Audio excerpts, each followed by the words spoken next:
ये कहते हैं कि मेरी बेटी की शादी हुई थी तो मेरे किसी रिश्तेदार ने 2 तोला गोल्ड चढ़ाया था, हमारी बच्ची को तोहफे में दिया था। उस वक्त उनके कहने के मुताबिक वो पड़ोसी मुल्क का क्वेश्चन है कि 19,000 रुपये था, अब 1 लाख पर पहुंचा हुआ है। अब मेरी उसकी बेटी की शादी हो रही है तो मैं उसको अगर बदला उतारता हूँ, 2 गोल्ड देता हूँ, ये तो बहुत ही महंगा बन रहा है मेरे लिए, क्या हुक्म शरअ होगा? देखें, पहली बात तो याद रखें कि हमारे बाज़ ख़ानदानों में लेन देन बाकायदा तबादला कहलाता है, और ये ऐसा हिबा होता है। वैसे तो हम तोहफ़ा दे रहे होते हैं, लेकिन हकीकतन हिबा नहीं होता, ये एक तरह का मुबादला बिलमाल हो रहा होता है, क्योंकि हम इसको बाकायदा लिखते हैं और उसके जवाब में फिर देते भी हैं। और अगर कोई कम देता है तो हम नाराज़ होते हैं कि भाई हमने 1000 डाला था, 500 रुपये पकड़ा के चले गए। औरतों की बातें तो कोई रोक नहीं सकता।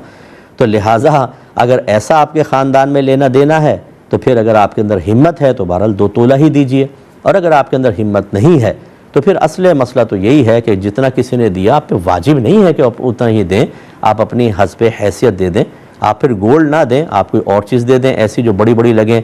एक फ्रिज ले लें, एक वॉशिंग मशीन ले लें, कोई मतलब 2-3 इलेक्ट्रॉनिक आइटम ले लें जो देखने में 5-10 चीज़ें दे दी लेकिन वो बने 50-60 हज़ार लाख तक के अंदर आ जाएं, वो दे दीजिए कि चलो फिर इस तरीके से बदला हो सकता है। लेकिन बहरहाल अगर आप में इस्तिताअत नहीं है तो आप पे वाजिब नहीं है कि 2 तोला दें। इस्तिताअत है तो बहुत बेहतर है कि दे दें कि बाद में कभी तानाजनी नहीं होगी, आपको इंशाअल्लाह उनके सामने गिल्ट फील नहीं होगा। जब कभी आप जाएंगे एहसास कमतरी बेदार नहीं होगा, और उनको एहसास बरतरी ऐसा हासिल नहीं होगा कि आपको हकीर समझने लग जाएं। जवाब यही है, आप इस पर थोड़ा गौर कर लीजिएगा।